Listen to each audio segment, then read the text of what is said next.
While we wait for the jock to get himself together, just want to welcome everyone to the platform, and just welcome my brother, Jockey Rocco Bowen, to the platform. He's going to chat with me for a little bit until he runs off, and then we've watched the races in between. So just want to welcome Rocco Bowen to the platform, man. Happy New Year to you, man. Yes, sir. Happy New Year, my brother. Happy New Year. I would say, I'm loving the beard and the hair. It looks pretty cool. It looks pretty good, huh? Yeah, man. Yeah. Yeah, I like it, man. I got it for the winter, man. The winter is here upon us, man. So I'm rocking it out for the winter right now. So you got a few minutes that we can chat while we watch the races. Um, between the races before the races start. We'll talk for a little bit. Y- How about that? Yeah, sounds good, man. Yeah, we get it all chopped up tonight. Yeah, pretty cool. So tell me something, man. You guys on a freeze? What is happening down there in Arkansas? Man, we got someone needs to come for Santa. Santa is still sticking around with a bunch of snow around here, and we been on go slow, man. You know what I was thinking. I don't know if you follow the news, but ever since your president, asking us kindly, maybe we want to join America out here in Canada. You guys started having some bad luck. You have some fires down in California. You got some freezing weather out there. What? I don't know Yeah, what is but going on. Is he causing this? man, I think it's time to go Barbados. I think that's got signs. All signs, all roads leads to Barbados right now. Yeah, that's a hint. I guess you're getting ready for Barbados' Gold Cup. Yeah, it's that kind of time. So just getting prepared. And right now, I wish I was there like yesterday with this kind of weather we having. I won't be mind. You know, being at a Banks Bear shop and eating some Maps chicken or something, and then fishing with our man Kev or something, man. But I ain't into this Eskimo ice fishing stuff up here, bro. I really ain't. You ever been ice fishing before? Hell no, man. I ain't, when people ask people, I say, "You ever see a black Eskimo?" Hell no, you don't see black Eskimos, man. I did a lot of fishing in my time, but I've never done ice fishing. That's the one that I always decline, refuse to do it, my brother. Oh man, you see a guy with a little drill and a little heater drilling a hole. I'm like, I know there's some dedicated golfers out there, man, but that's a really dedicated fisherman, man. you know, Some people love it. I don't think I would be loving it because I've never tried it, but I don't think I'll be loving it. It's not for me. Not for me. right? So, just for the audience who are watching, Rocco Bowen with over 1,300 career victories or wins, and is looking for more. Uh, Almost $4 million in purse earnings in 2024. Uh, I'm just curious to know what 2025 is going to look like for you, my brother. Any New Year's resolutions? Well, probably at least to get the 4 million this year. Kind of eluded me last year, but I had a great year. My best year of my career. It was a lot of fun, a lot of traveling in the summer, and it was a good year, really good year, and um, notched another title. Just grateful. But it's probably in the making to try to make 4 million in purse earnings this year. Never done it, so you know, try to set it at a milestone. Yo, man, I've been looking at your stats. I keep telling you this, like for the last few years now, and you're just rising. You're just going up and up and up. You know, do you how do you feel about that? And are there any other accomplishments that you're still trying to achieve? Oh, for sure, win the Barbados Gold Cup. That's number one. Um, You know, um there are a couple, but Barbados is kind of it's head on. It's like number one on the list. It'd be number one on the list for a lot of years. Um, I'm being very fortunate that I could go every year now. I ride for a good syndicate, so it's just a matter of time before we win it or we get close again. We were close last year. We came third, and it's just it's home. It's our big race. Um, the excitement, the the the lead up to it, the day before, the pre races, the energy is different. It's just something I grew up as a kid experiencing before I wanted to be a jockey. I mean, with all the state races, all the tracks that you've been to, and I know we talked about this before, and you want to touch all of the tracks in North America, and all these accomplishments, all these things, all the purse earnings, everything, but Barbados Gold Cup still is one of the important ones for you. Yeah, it's um, being getting closer to is even more important. To to get it that even much more. And it's like Formula One. You got one shot every year. And that's basically I have one shot every year, and usually I have one shot on that day. I usually ride the horse that day. I'm probably not going to ride the horse probably again or probably not to the next year. So that's the exciting part about it, to jump aboard and try to guess win it that way versus um riding a horse like in America every couple of weeks. So that's interesting part about it. He's probably going to be a horse from in the USA. Um, so we getting closer, and it's guess one of the exciting things to and then this last year seeing the Mute Mile in Jamaica, and then this year the hype that I had behind it. I had an opportunity to go this year, but it opened the day Oakland started here, so I had to kind of stay here, and that's another big race on my radar, the Mute Mile. Hopefully, that opportunity that arrived this year arrives next year, and I could take a shot at going there and ride in Jamaica. Always wanted to, never ridden there yet. Always wanted to ride that the 5/8 straight or the 8 furlong straight. I guess it's just another style of riding. Going the other direction, and it's a wide, big track, probably the biggest Caribbean track. So those are two things, besides reaching 4 million here next year. That's pretty cool. Speaking of Jamaica, I've watched. It was really cool watching the kid from who rides at Ohio went down there and he rode that race and he won it. And I was watching an interview with you, and I think the guy who's interviewing you, he said that you've ridden at many tracks in Jamaica. I was like, you rode in Jamaica? I didn't know about that. Do you remember that one?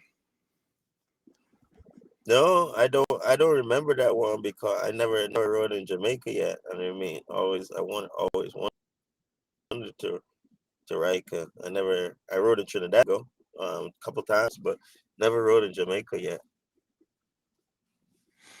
Oh, that's you Yeah, know. I don't remember that interview. I I can't. wanted to. You don't remember that interview?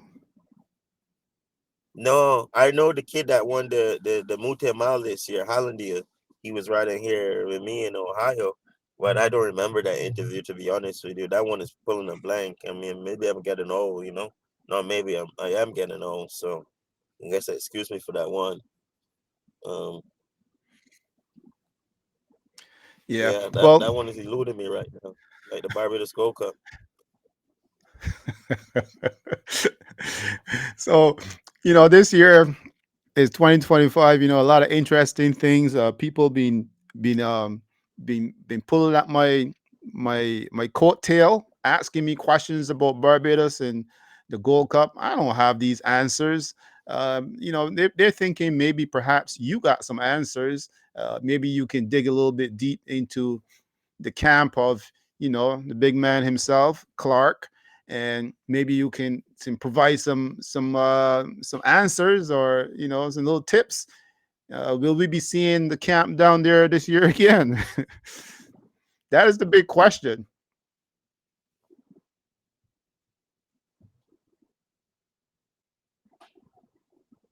Well, if we see the camp down there this year for the Gold Cup, I'll be riding. Um, God keeps me healthy. Um, um, I can't answer yes or no for the camp if you're gonna be seeing us, but just know, if I'm in town, I'll be riding for the camp. Fun in the sun, and so, but don't count us out. Can never count us out. Um, it's probably gonna be a late surprise, but I know a late surprise are always good, man, because you know it gets better than cause then sometimes when you get early surprises, they kind of fall apart. So you know, but yeah, it's always fun coming up to Gold Cup time. No matter you know I'm gonna try not to miss it this year, but it kind of being like a tradition now. But it's always fun. It's like a week I get to see my family too. Can't say a week I get off from riding because I still ride. But it become a special week in my whole year, like in my life. The last couple of years, like I said, being fortunate to able to add it in my life, being part of my whole year, that all my success and the ups and downs, it being part of it. So hopefully I could continue it. So you'll be there no matter what. Is that what you're saying? You're still going to be there if Clark is not there, if a horse or not? Yeah, yeah. Once God keep me healthy. That's good to hear. Always good to hear. The horse is about to get inside the gates at Turfway, so just hang on a bit, and we're just gonna let them do their thing at Turfway, and then we come right back right after the race and chat some more. How about that? Sound good, my brother? All right, sounds good to me too. Yes, sir. Bragante. Only pick four pool about to go over $100,000. Wins Forever moving into her respective post. Here's Quarter Flash, solid second choice from a wagering standpoint. Vying for favoritism with Tizzy Jojo. Here's Urban Cowgirl and the current favorite, Tizzy Jojo. Next in line will be Tall Girl.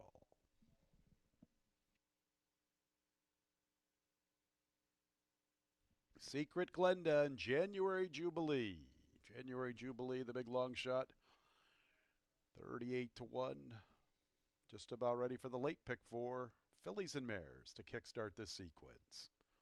And there they go.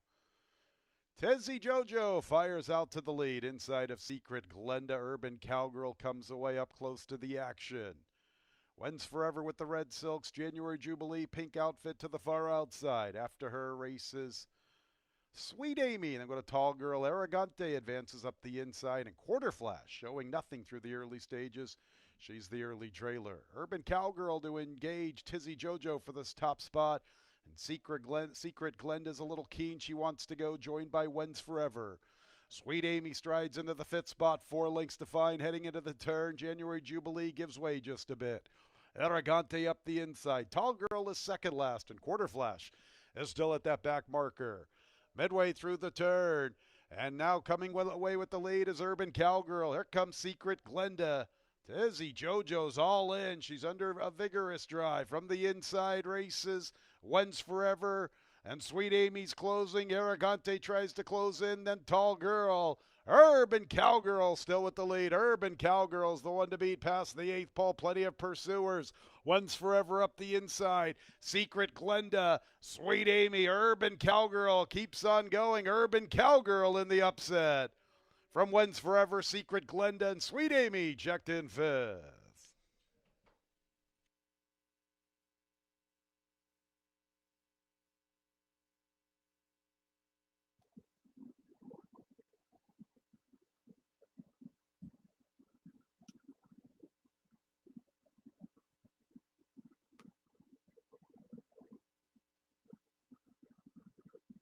Urban Cowgirl put away Tizzy Jojo, and she kept on going all the way to the line. 118 and 98 100ths, the final running time from the seventh. 7-1 in the upset. Urban Cowgirl and Joe Ramos. 7 Are wins you watching what's forever. happening at Second, Turfway? third place 10 Secret Glenda. Fourth place 6 Sweet Amy. Stand by until results Huh? have been declared official. Are you able to see what's happening at Turfway? Oh yeah, I guess watch the race. Oh, okay. What do you think about that track? It looks pretty damn cool.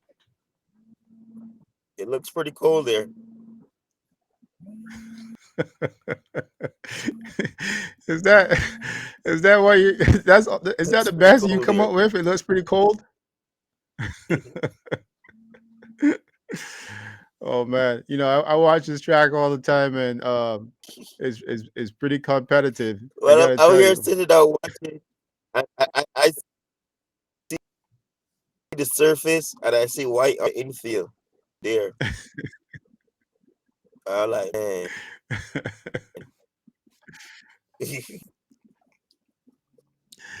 Oh man, those jockeys must be having a lot of fun. You go out there and catch a cold breeze for a couple minutes, then they get back inside the jocks room and talk about it again, and go out there and do some more damage, man. You probably been through some of that already. And I take, yeah, I take my hat off to them though, man. It's remarkable what they do when they ride in those cold conditions. People don't really understand, you know. I guess I try not to do it myself. Those kind of cold conditions now. What are some of the conditions, some of the stuff that they're facing as the jockey goes out there in the cold weather like that? Can you kind of like highlight some of the things that would be affecting jockeys when they're riding those cold conditions?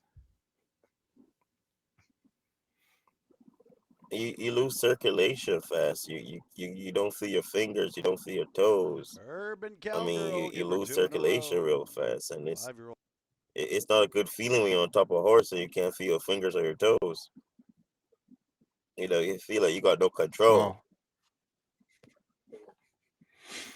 You know, so Oh, I tip my that hat. is I recommend something. those guys. You know, that ride in those conditions. Wow, I man. mean, it's and then they got to do the same thing. Like in the summer, they got to still switch your goggles and stuff. You still got to be very coherent. You still got to be very fast acting. Even if anything faster. And then you got turf, but you don't get no kickback because you got the all weather. But say I'm a Hornet, you got dirt clods coming back at you, and not against dirt. You got clods now coming back at you. So I really respect those guys more than I respect myself because, like I said, I try to ride in those conditions in winter anymore. I know that the kickback in the summer, but I never even thought about it. The kickback in the winter, that It's hard. I didn't even think It, about it's, that. it hurts more. It comes back in a clod now. In summer it breaks up. In the summer it stays warm. It gets. I mean, it's tougher. It's no joke about it. The So conditions and riding. have you heard any reviews coming from your buddy Michael Pottinger for his first winter riding down at Mahoney Valley? Oh, he's Any battling feedback? out. He run a second. He run a second. I want to say Monday. They cancel Tuesday. Um, yeah, he run a second. Um, Yeah, he run a second and a third last week. He been riding here a couple. He had like four or five, and I think the day they canceled, he actually had three. And usually that's how it goes.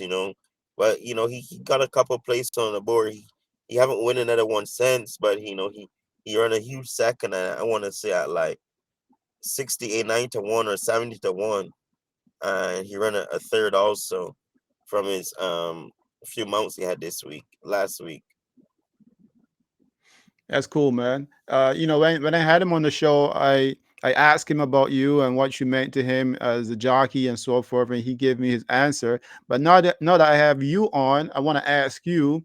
Seeing him went out there and got his license, becoming a jockey. What are your thoughts? And what do you think of? I mean, first of all, how proud of you? How proud are you of him? Just making that big leap. Man, I'm really proud of him, man. He's really quiet, really console. Um, he took it in his time and in his stride. And you know, when a lot of people were saying, "Oh, he's too tall, he's too big, he's too this," it never got him down. He never even like he didn't hear them, and he just kept doing his thing. And you don't hear nobody say none of that now. He's out there, he's doing it. So um, he different. He just goes on, and like I say, he's like in another world, and he really don't hear negative things. And to see him doing it, I love to see when the youths are out there doing it, and they're overcoming all the obstacles, and it's just great to see. Uh, that's really good. Um, have a really good spirit about him too. From the time I met him down in Cleveland, and now and then I had a chance to speak with him on the platform, and and it all came together, and it was pretty cool. Uh, Rock, this year, I've been thinking and I've been watching your stats, and also been looking back at some of the horses that meant a lot to you, I would think, in your career. For example, the one horse that still seems to be the top horse that you've ridden, which is Stop Shopping Debbie. Is that what it's called? What she was called? Yeah, start shopping Debbie, man. She's still was a special horse in my life. That horse, the first good horse I was given the opportunity to ride. She was better than what she was. You know, she could have run with the better horses. Also, she gets was stuck on a little island like I was. Luckily, I got off of that little island, and she retired there, and she even had some good foals. That Fletcher had one that was three in a row. Before, people didn't think she was that good, especially when she got when our street got stopped. They were like, "Oh, we know she's not that good." No, you guys thought you knew she wasn't that good. If she wasn't that good, she wouldn't have sold for 400,000. And to me, she was undersold because Mr. Jerry Paxton passed away, and she went out in a dispersal sale. So if she was dispersal sale, and I don't think she was sold correctly, and she got the right price, and she was sold for 400,000, that means she was better than what people thought she was. You know, she would to be a good Wow. horse to win at seven different distances. That's not you don't really see that. She went from 5.5, from 5 furlongs all the way up to a mile and eighth. That race that she ran, and you rode her down at Santa Anita. Um, can you reflect a little bit on that, and the feeling, I guess, going into that race back then? Oh, it was a great feeling. It was like the first big opportunity. It was after I won the Emerald Downs Derby in 2012. I think that was the next biggest opportunity that came for me in my career to go into Santa Anita. At that time, Mike Smith was very hot. His agent had a lot of business. Everybody was calling to ride that filly, and I retained them out. And um, it was a great feeling. She went into that race that she was favorite. Unfortunately, she bled, It was very hot that day.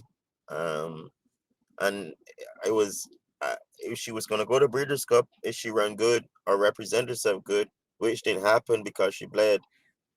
But she was always going to retire after Breeders' Cup because Mr. Jerry Patson, he always retired the horses when they turned 4, the fillies, and sent it to stud. Um, so to have that ride on that filly from 2 all the way up to she retired, it was amazing run. I remember being in Seattle. I was like on billboards, buses, bus stops. Oh, that horse, she was a really special horse. I mean, but she wasn't had the best formation. She was very quick. She was built like a bulldog. She was very quick up front, but she was really fast. And she had a lot of gears, man. I remember one morning we breezed her. She breezed um 108 flat for the gates. Some horses can't even run that fast in the afternoon. She breezed 108 flat. A lot of people know Emerald Downs is a fast surface, but that's a real racehorse time. Gets breezing in the morning, man, and I mean she was gets very talented. Limited equipment she run in. She was push button. It was a Dude, lot of fish. Like the did what I did you? do now, I could have had her a horse like, huh? No, no. Go ahead. Keep going. I was going to ask you. I'll ask you something right after you finish your thought. I said I guess wish now I could have ridden her like now with the experience I had and the more confidence I had to see how much better I could have rode her. Cause there was a lot of times I didn't rode her my best because I was nervous. I would as the street built. I went 9 in a row on her before she got beat, and looking back now, it was like damn, I rode her really bad. I moved early, but she was get so big, she gets so good that you know none of my premature moves never got her beat. But the day she got beat, we weren't the best on that day. So it wasn't like she got beat because I made a bad move. But there was times when had an unbeaten streak that I made a lot of bad moves and she still won. She was that good of a horse. She was she was a freak. It was probably the first best consistent horse I've been on. And I really didn't know it. I really didn't know it. I realize it now. I ride better horses and see how some horses aren't as consistent as her, but she was just as good as them. Yeah, that must have been a amazing feeling. And I was going back to something that you said earlier when I almost chopped you off, which was, did you say that they had you on billboards and buses and all that stuff during that time? Yeah, when she was on her Wing Street. Yes, Auburn. They were the city. They were really behind her, and we even did a photo shoot at the racetrack. That was another cool time in my life. Me and that horse, we had a photo shoot, and it was after training, but it was pretty cool. We had a little audience and stuff, and my kids were there and stuff, and it had like just like the movies, like in Hollywood, they had the cameras, the video records. It was pretty cool, man. It was in a barn where she was at for the Mr. Tall. So yeah, that horse was pretty special, man. And so when people think that she wasn't that good, it really used to offend me, because they didn't know what that horse meant to me and what she brought to my career, you know. Wow. Rock, that was 10 years ago, I guess since her last race. Moving forward, will we see Rocco Bowen on something as special as that one anytime soon? What are your thoughts on the future in terms of you tried to find a good home since Emerald Downs, and it looks like you've found a couple homes here. And what's the future like? Say in the near future, actually. I mean, Kentucky Derby is coming up, and the year is just about to get started already. But just get it kicking into gear. How do you feel about this year? I feel pretty good. About Tim Ham, he's always gonna have live horses. To have an outfit like that backing me, and to be ready for an outfit like that. Um, there always going to be opportunities there. So I guess hoping, you know, one day maybe we pull out a opportunity and a diamond from the rough and it gets me there. Um, I got really lucky, won a lot of stakes, and being able to sit on better horses since I moved my tack over here. So I definitely is closer, and to know that from Little Seattle, I almost got over here with a good horse from over there. It is possible. You just gotta the hard part is finding them. And the thing now, I try not to chase it like I used to chase it before. I kind of, if it comes, it comes. If it don't, it don't. But I'm realizing when when you were chasing that stuff, it was like almost kind of driving you crazy. Why you weren't getting the opportunity? And it's just like I say, coming time, you learn to just relax a little more, and it comes. Just stay hungry. But I'm definitely closer than I was 10 years ago. That's a fact. I had a conversation with Gary Boulanger. Did we talk about this before? And just remind me if we did. But the Canadian. I think we did. Oh, okay. But Yeah. I just want to reiterate something. So is it the same feeling when you just don't want to ride horses? You want to be actually in the game where you're meaningful. You're looking to accomplish something. Is that the same thought process that goes to you as well? Yeah, because like you guess ride horses anytime, anywhere. It's you want to be in the game. You want to be one of the guys sought after. You know, and you. So if you're one of those guys sought after, you're gonna get those phone calls to ride the better horses. Even if you're not a so sought after guy, but you know the other guys that are so sought after are gone. But if you dare the place and the timing and the spotlight, and you're winning and your percentage is good, you got a better chance than you're winning at 4%, 3%, 6%, 8%. So I figure if I'm winning, in Ohio on a higher percentage, you stand a chance because you're gonna win races. People are gonna know you, and the opportunity is better. Just like when I was at Emerald, I was winning a lot of races. But it's just so far from other places, that run the bigger races and stuff. It's just like I say, it's an island. Fortunately, I got off the island, but start shopping Debbie did it. So that's the difference. So yeah, so I feel what Gary Boranger, you want to be in it, you want to be riding those bigger races, you want to, you know, be in one of those HBO moments, on TV, you want to actually feel a dream come true instead of just watching them, you want to be able to watch it and be watching yourself and like, damn, like I remember when I was used to watch that, it's no, it's happening to me now, you want to soak it all in. Yeah. That must be a real special feeling when those moments come around, because sometimes I see the jockeys who really are the stars on the racetrack besides the horses. You guys are partners together, but you see the special moments when the cameras are around, the reporters and so forth, and jockeys really put on a really good show. And I know that it has to be the same kind of stardom feeling when you guys are out there. You start seeing all the excitement, the buzz. You're doing the parade ring. All that stuff happening.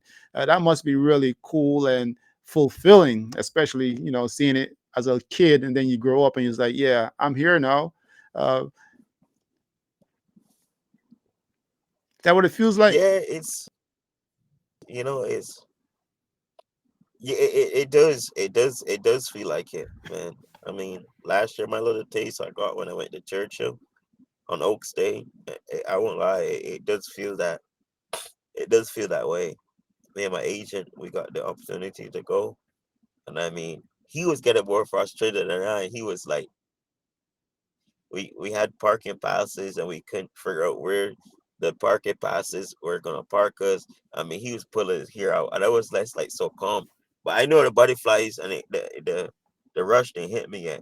But I mean, he was just going berserk. I mean, he couldn't park, man, and I know he was like on the edge too because he was like he couldn't believe we are there. He was like, "Oh my god, we gonna miss it because we can't freaking park our car," and I was like, you know, so yeah, it does, it does, we just got a little taste of it, but gets to be there on the day, it was huge for us, man.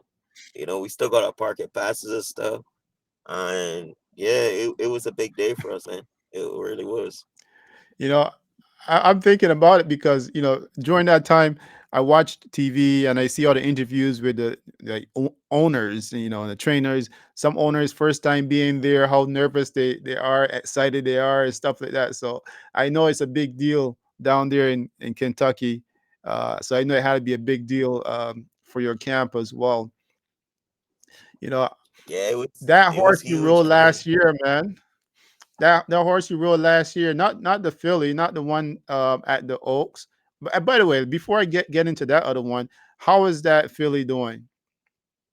she's doing good. She's actually at Turfway, the same track you're watching her right now. She's training at Turfway right now. um she's doing pretty good, man.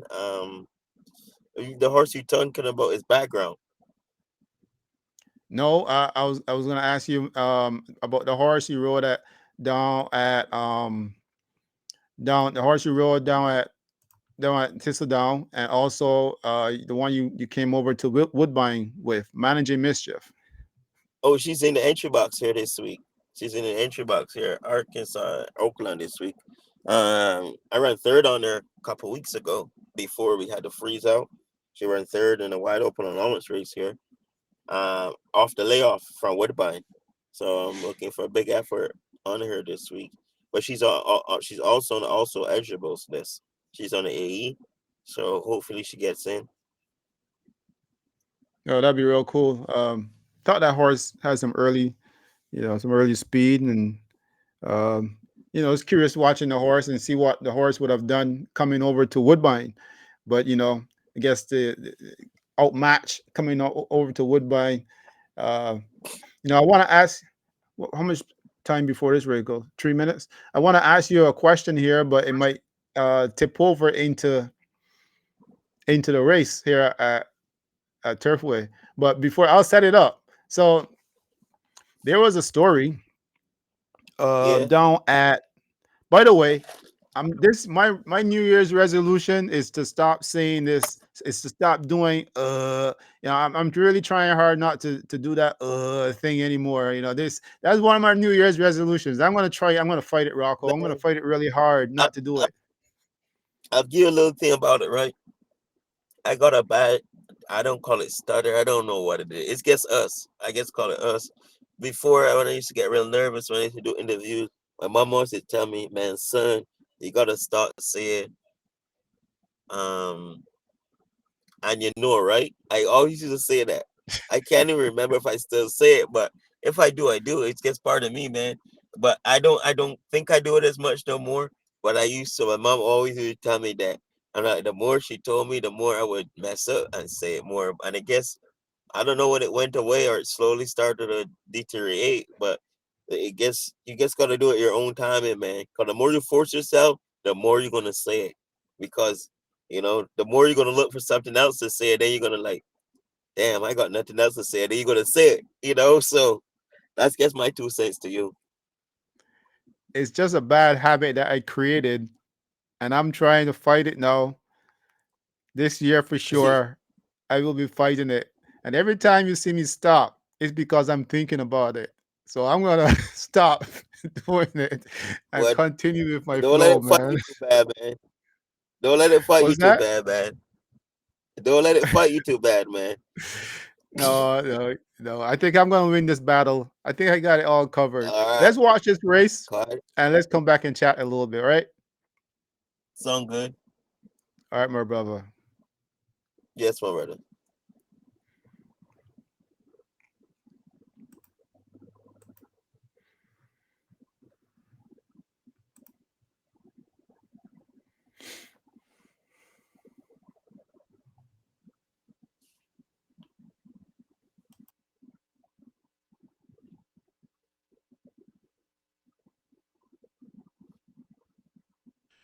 It's post time for the eighth race. Favorites, the eight Fantastical at 4-5. Six Queen Judith, the second choice, 3-1. The two Quarrel, third selection, 4-1. Storm Bay is in. Here comes Quarrel. Here's Queen Judith. Awasef, one from the outside. Gold Medal Anna, post position 3.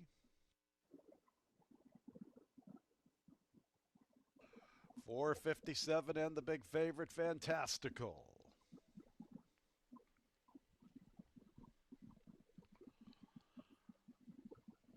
Fantastical to the outside.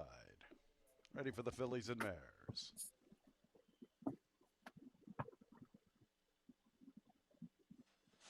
And there they go. Quarrel wins the start. Storm Bay is showing good zip from the inside. She'll pick it up. Fantastical puts herself into a nice spot through the early stages, stalking smartly from the third position. After her, it's Gold Medal Anna. Awasef from the far outside, then Queen Judith, and the early trailer is 457. Storm Bay wanted the lead. She makes the lead a length to Quarrel. Fantastical pursues them from third. Awasef is 3 deep, entering the backstretch run outside of Queen Judith, who's outside of Gold Medal Anna. And 457 is the last of 7, and she's a little less than 6 lengths from the front. So it's the long shot, Storm Bay with the lead, pressed along by Quarrel. Fantastical sits a perfect trip from third with a little less than 3 to find. From the inside is Gold Medal Anna, then Queen Judith and Awasef. They have 5 to find heading into the turn. More than a length and a half back to 457. Really no change in the pattern. Storm Bay has the lead, a length and a tail to Quarrel. Fantastical inches a little closer to the flank of Quarrel. After that, Queen Judith, who has a good 4 lengths to make up. And here comes Fantastical with a nice turn of foot. And she makes her move for the top spot. And Queen Judith's after her. So it's Fantastical with the lead. Storm Bay is back to second. Queen Judith launching her charge to the outside. But it's all about Fantastical at the 8th pole. She's the one to overhaul. And she gets away from Storm Bay. Then Gold Medal Anna, Queen Judith. Fantastical, and you look marvelous in deep stretch. Fantastical, clearly superior. Gold Medal Anna's up for second. Storm Bay, I believe, hangs on for third, but it's awfully tight. Right there with her was Queen Judith.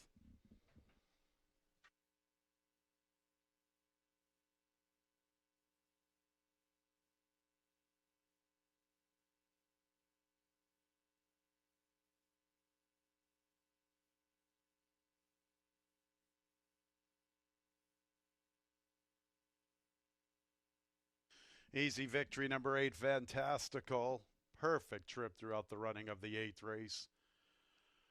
Just too good for this group. 3 Gold Medal Anna gets the photo for second. Very tight third and fourth. 139 and 19/100. Stand by until results have been declared official.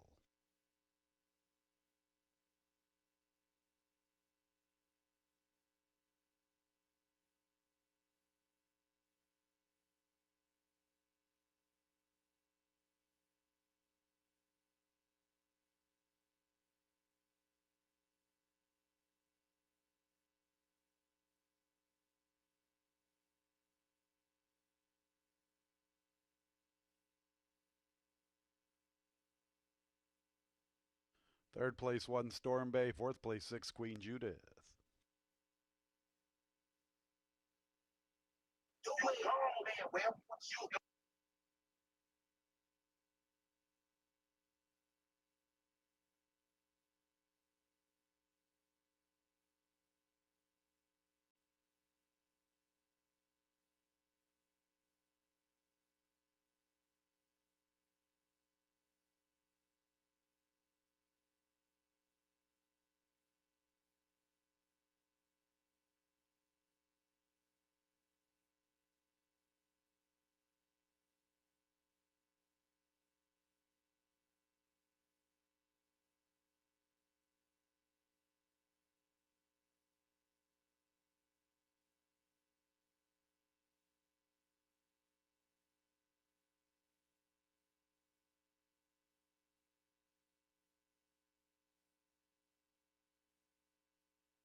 Fantastical, a much the best winner, clearly superior in this spot against this group. Here's Fantastical in the winner's circle, a 4-year-old chestnut filly by Air Force Blue out of the Giants Causeway mare of Wangare.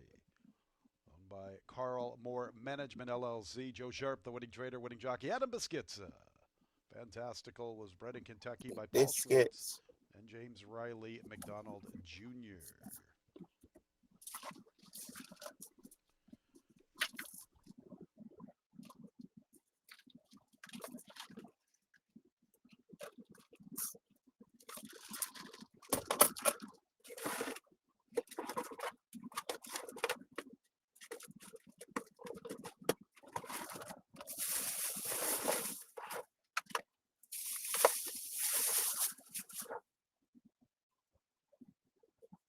Mr. Bowen, we're right back, man.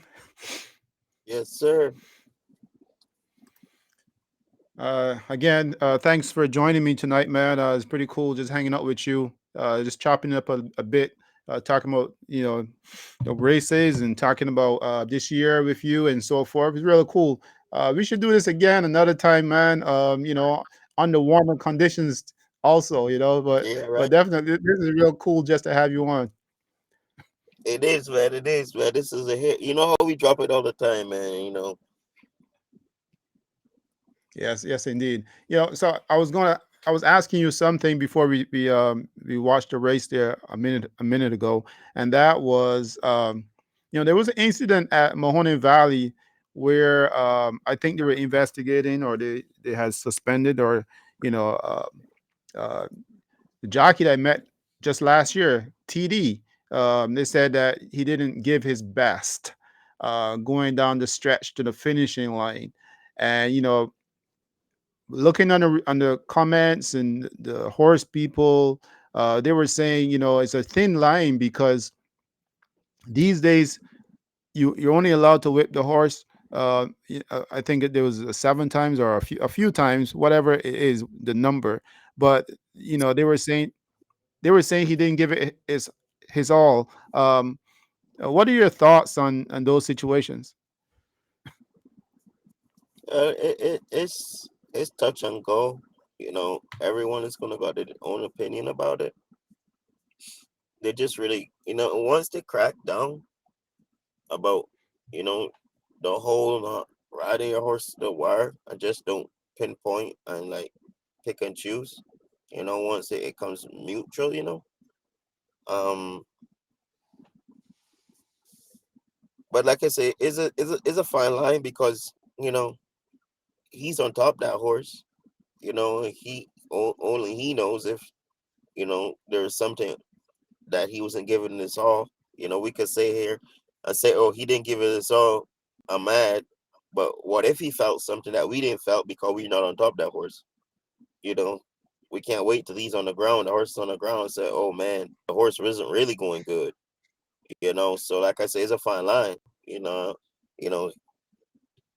it's something you got to be in those shoes to understand it. And like the horse may look fine on TV, but to him, the horse may not be going good.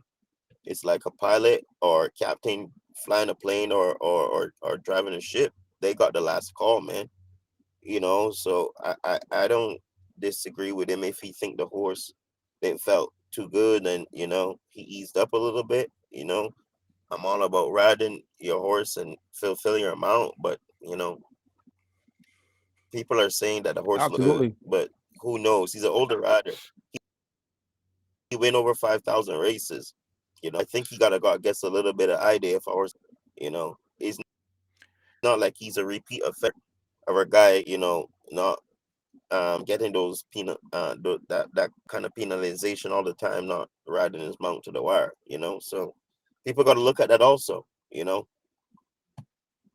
I think one of the He one of been the around. things that probably I think one of the things that really sparked that whole conversation was because there was another writer who was accused of the same thing, maybe a week or two before that incident, and I guess it started a bit of a discussion. So maybe that was the Yeah, the real point. it was a whole different situation though. The other situation that was not. there was nothing excusable about that situation. The horse was clear by 6 and he got beat. You know, there's you can't excuse that part. TD's thing is more debatable, you know. So I think there's just two different whole different aspects, you know, but I get what you're saying. It happened to two different veteran jockeys in Ohio 2 weeks back to back. But it was two different scenarios, you know. I see. I see. Okay, I'll be very interested to hear a little bit more on what happened with that first jockey that I was talking about here. Oh, he it's already quite got his interesting. days. He served his days. He's already back riding. Yeah, I believe so. It's been a which Yeah, one, the yeah. TD or the jockey before him? No, Luis Gonzalez, the one before him.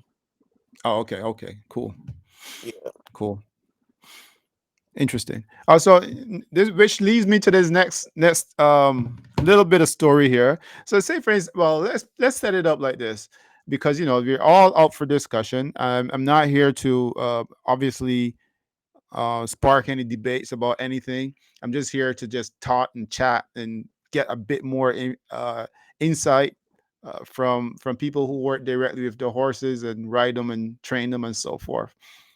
So Safi Joseph Jr. had a big moment um, in the Breeders' Cup. That was a big moment for him in his career. That was real cool. But there was a Oh, little kid, absolutely. not a little kid, but there was a guy who I was having a conversation with, and he was like, "Man, there's so many jockeys who rides for Safi. There's all over." And he was like, "But what if you was the jockey who was breezing that horse in the mornings and you didn't get that mount? How would you feel?" I, Obviously, he's not alluding to anything. I hope, but I'm just saying, have you ever been in that kind of situation where you're breezing the horse in the morning and then someone else gets the horse in the afternoon and it wins a big one like that? uh, what would what or how would you feel in a situation like that?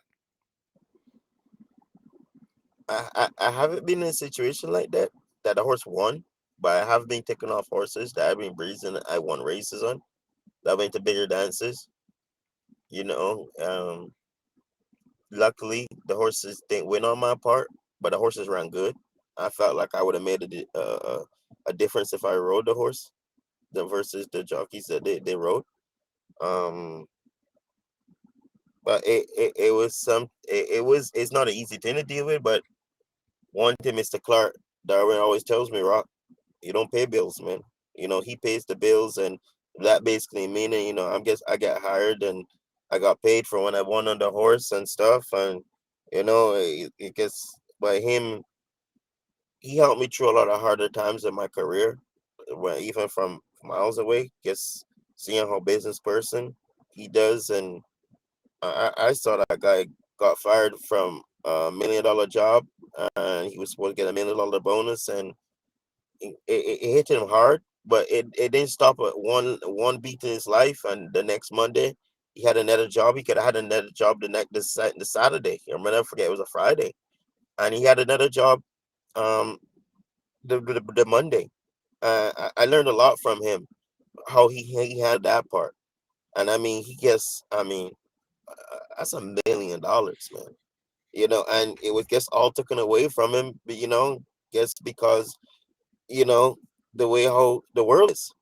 And I guess seeing him handle that situation, he never lost his cool.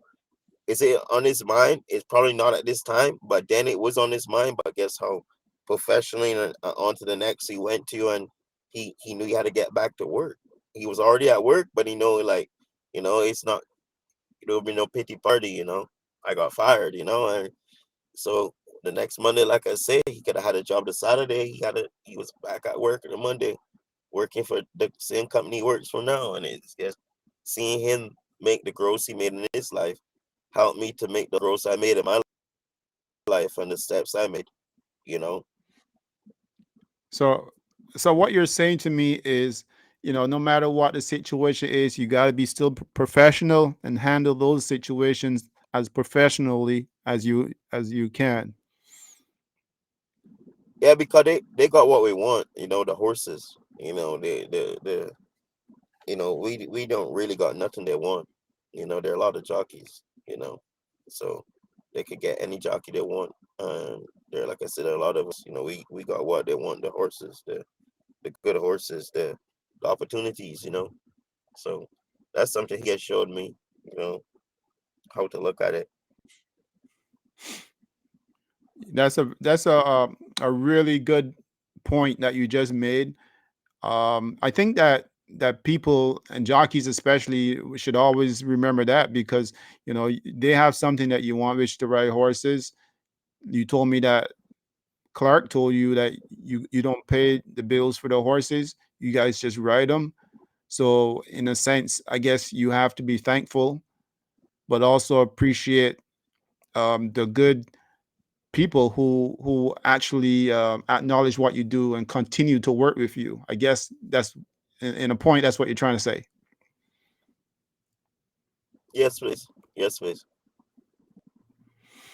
Yeah, I just getting a message, a call from Mr. Lane in Barbados, and not sure how I was going to address that while I'm talking to you, but I don't know. I think he Kent, if you're watching this, and if anyone is watching, maybe text me or put it in the chat, and I'll be able to address it. But it's kind of rude for me just to cut off of talking to the jockey and just talk to you. No, with no disrespect, obviously, but that's how it is, right? Um, yeah. So back to your rock. I just want to ask you a couple more questions here. You have a few more minutes or what? Yeah, I got like 10, 15 more, man. You know that. I squeeze in 10, 15 Okay. more. You know. Okay. So currently you're on ice right now down at Turfway, and I guess you're getting ready. You must be really excited to get back into riding. Nah, nah, nah, nah. We gotta rephrase that. You're on ice and turfway. We're on ice in Arkansas, but I'm not in turfway. So there's no ice down in Oakland. Yeah, they're ice in Oakland, but you said turfway. Yeah, that's right. Sorry, Turfway, that my bad. turfway's colder. Turfway's colder, bro. My bad. There's another trainer Yeah, calling man. me. I'm not sure if this trainer is watching, but he's calling me. So I'm like, man, you got to send me a text or something because I can't do all these things here. That's a little bit You're, rude to you're a talk popular. to talk to You're a to popular talk to guy, to the man. You know, jockey, huh? you're a popular guy, man. At least you're not a trainer that. If you're a trainer, you had to answer that call. Cause you could have been getting 20 horses. You know. No, man. No, I'm not that popular actually. It's the first time for the whole week that people been calling me, maybe because of this live or something. Usually I'm here in my dark dungeon, just looking at all kinds of stuff and trying to get my brains going. And that's usually how I do it. Put things together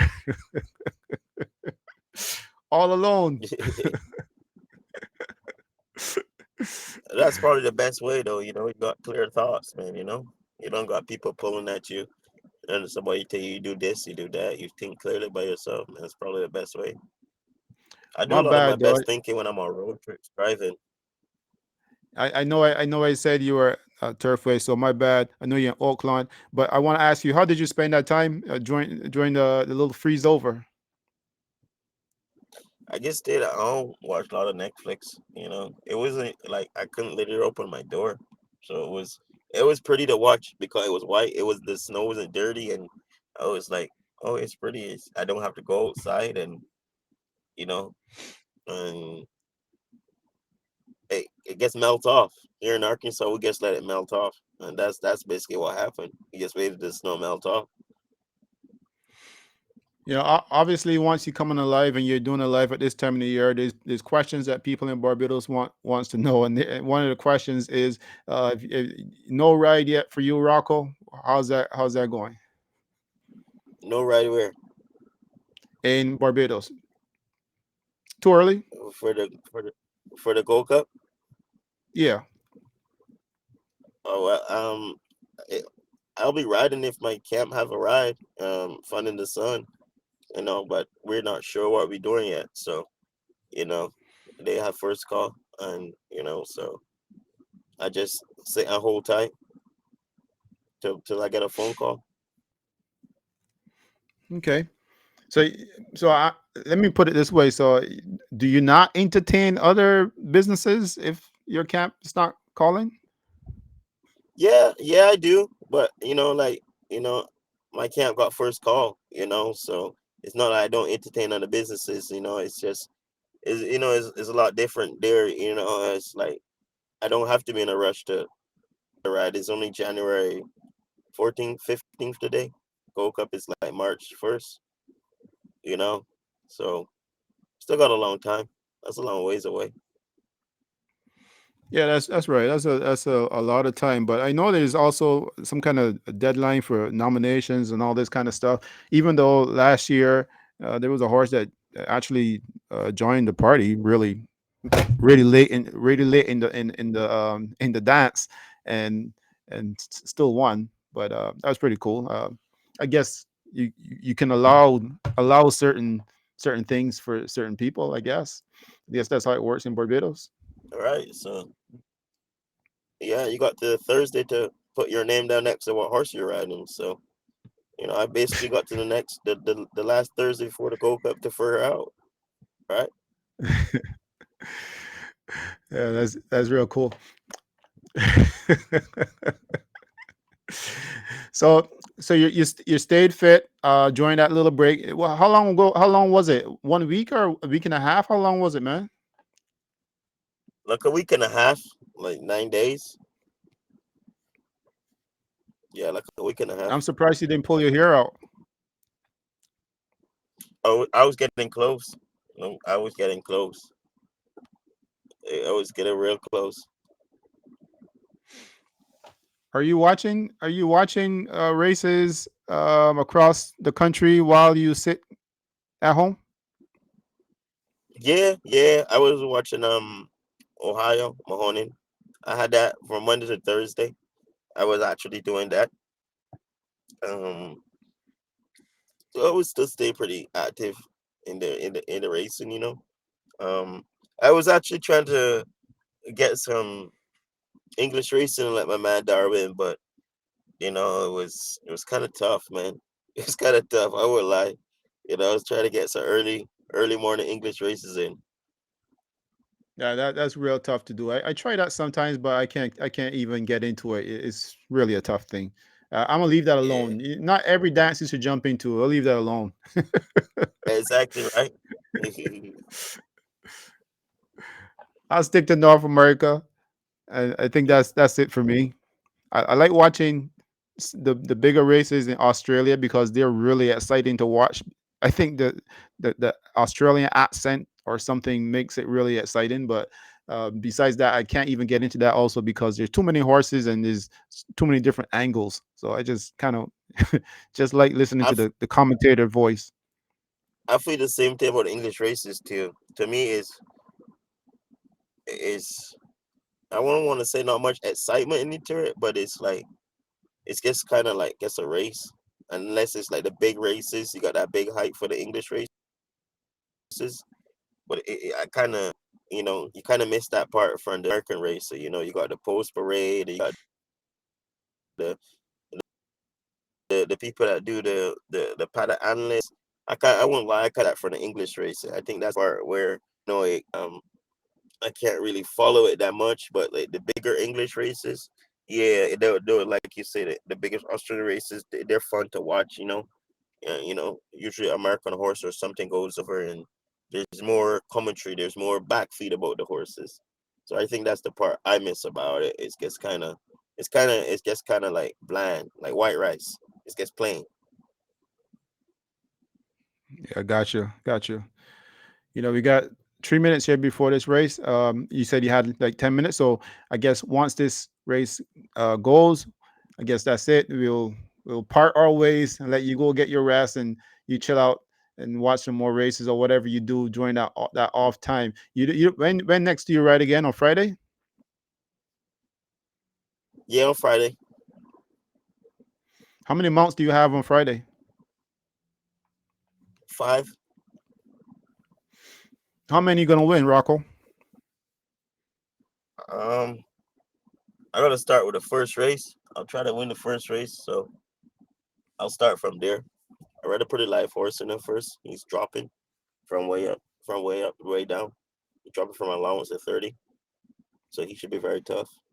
But there's also a couple of tough horses. It's Arkansas. If I'm riding a horse that's dropping, other guys that ride a horse that are dropping. Um, but I'll start with that race one first.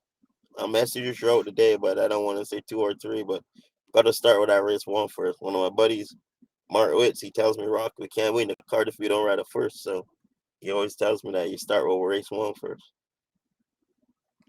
Well, I appreciate that. I appreciate that quite a bit. And best of luck to you on Friday. Hopefully, you can win them all. That'll be a trill. Has you ever Have you ever done that before?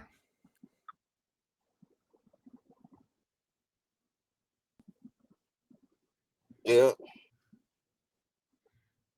I missed that. win all the Sorry. races. Yeah, What before? No, my biggest win win all the 5. rate. The most I ever win on a day is 5. Oh, the biggest was I rode 10. I won 5, but my biggest was 5. I won wow. 5 couple times. Yeah, that's real cool, man. Yeah, That's I real think I won. cool. So, be- Yeah, yeah. The 5 is the most. well, best wishes to you on Friday. Hopefully, you can win them all. Come back again another time, and let's do this again. We'll continue watching races here tonight, and Yeah. best of luck to you. Best of luck, man. Thank you guys for having me, man. Thank you for coming on, man. You just made my night, made my day. And you give some vital information. You're gonna win one for sure on Friday, and then we'll go from there. And we go from there. Blessings. All right, Rocco. Thank you, my brother. Respect, my brother. All right, respect every time. Yeah, every time.